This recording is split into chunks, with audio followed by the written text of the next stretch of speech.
बाबा साहब भीमराव अम्बेडकर जी का संविधान हम लोग बदलने नहीं देंगे और इस संविधान के प्रति हम लोग ईमानदारी से खड़े होकर के अपने वोट का अधिकार हमेशा इस्तेमाल करेंगे। आज मुझे बहुत खुशी है कि बहुत सारे समाजवादियों से मिलने का मौका मिल रहा है। न केवल जो हमसे मंच पे व्यक्तिगत रूप से मिले हैं, लेकिन मैं देख रहा हूं उस सभा में बहुत सारे हमें अपने सभी लोग दिखाई दे रहे हैं। ये वो लोग हैं जो समय समय पर समाजवादी पार्टी को मजबूत करने के लिए अगर कभी भी कोई जोखिम भी उठाना पड़ा होगा तो यहाँ के समाजवादी साथी कभी पीछे नहीं हटे हैं।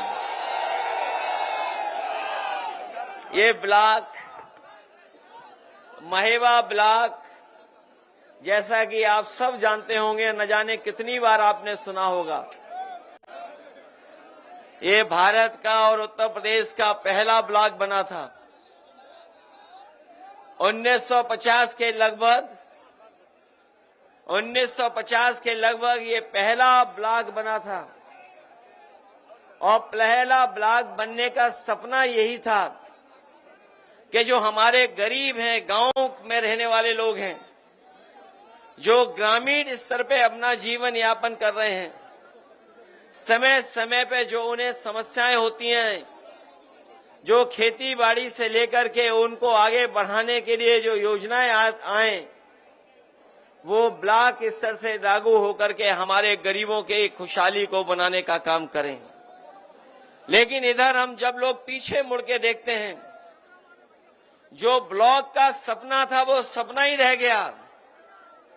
न केवल सपना रह गया, बल्कि बाबा साहब भीमराव अम्बेडकर जी ने ये कहा था कि आजाद भारत होने के बाद हम अंग्रेजों को और उस समय की सरकारों को इस बात के लिए नहीं कह सकते हैं कि उन्होंने बुराई लाने का काम किया या उनकी वजह से हम खुशहाली और तरक्की के रास्ते पे नहीं हैं, क्योंकि अंग्रेज जाने के बाद न केवल हमारा देश आजाद हुआ, बल्कि बाबा साहब भीमराव अम्बेडकर जी ने हमें दुनिया का सबसे अच्छा संविधान दिया और संविधान देने के साथ साथ उन्होंने हमें और आपको अधिकार दिलाने का काम किया है।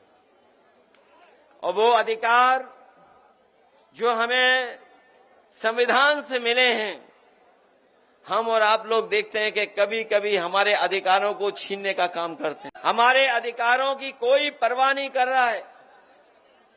पिछले चुनाव में जिस समय समाजवादियों ने पीडीए परिवार का नारा दिया और नारे के साथ साथ हम लोगों ने संविधान बचाने का संकल्प लिया, और उसका परिणाम ये हुआ कि न केवल भारतीय जनता पार्टी उत्तर प्रदेश में हारी है, बल्कि उत्तर प्रदेश में सबसे ज्यादा सीटें लोकसभा में जीतने वाली समाजवादी पार्टी बन गई।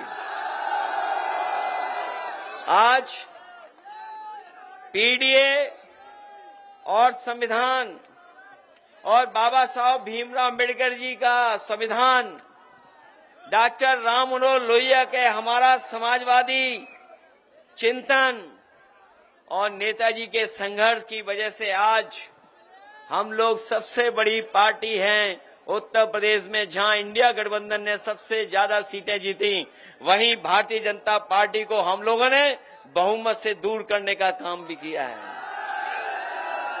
आज उनका बहुमत नहीं है। वैसे तो इटावा औरैया वाले लोग बहुत क्रांतिकारी हैं और क्रांतिकारी हों भी क्यों नहीं,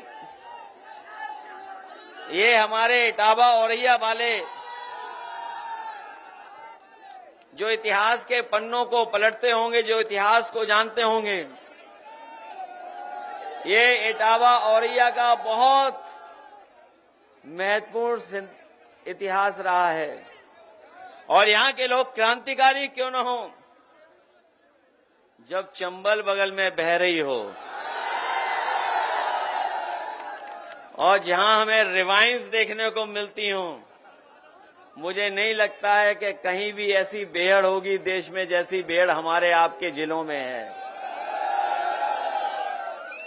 केवल हमारा इतिहास चंबल बेहड़ से नहीं है, बल्कि इतिहास जो जानते होंगे इटावा का वो जानते होंगे ए.ओ. ह्यूम, जो ए.ओ. ह्यूम थे, जब 1857 की आजादी की लड़ाई हुई और उसमें यहां के जो कलेक्टर इटावा के थे, उन्हें क्रांतिकारियों का मुकाबला करने के लिए उन्हें भागना पड़ा और यहां से भाग करके निकल गए।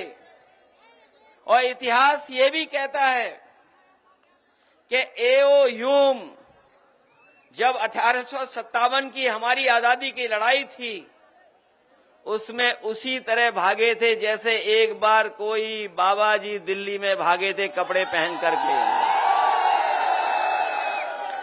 ये इतिहास के पन्नों में दर्ज है। ये वही ए.ओ. ह्यूम है जिन्होंने कांग्रेस की स्थापना करने का काम किया था। ये जो कांग्रेस बनी है पार्टी, जो ए.ओ. ह्यूम का योगदान भी है, लेकिन अंग्रेज भी थे वो।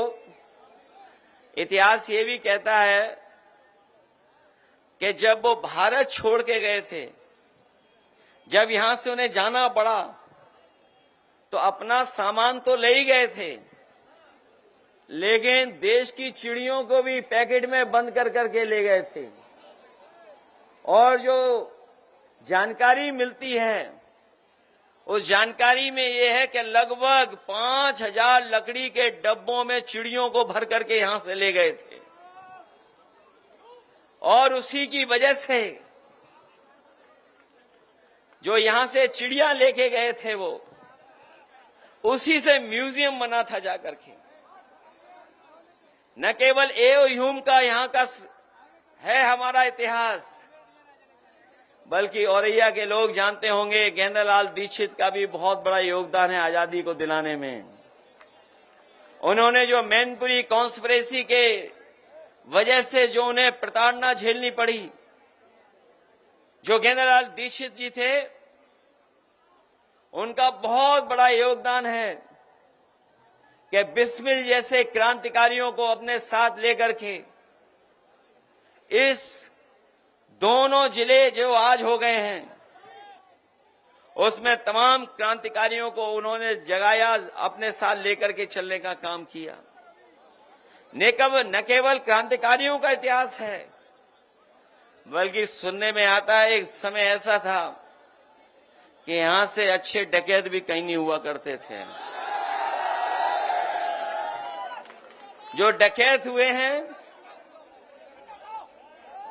उनकी अपनी अपनी अलग कहानियां हैं।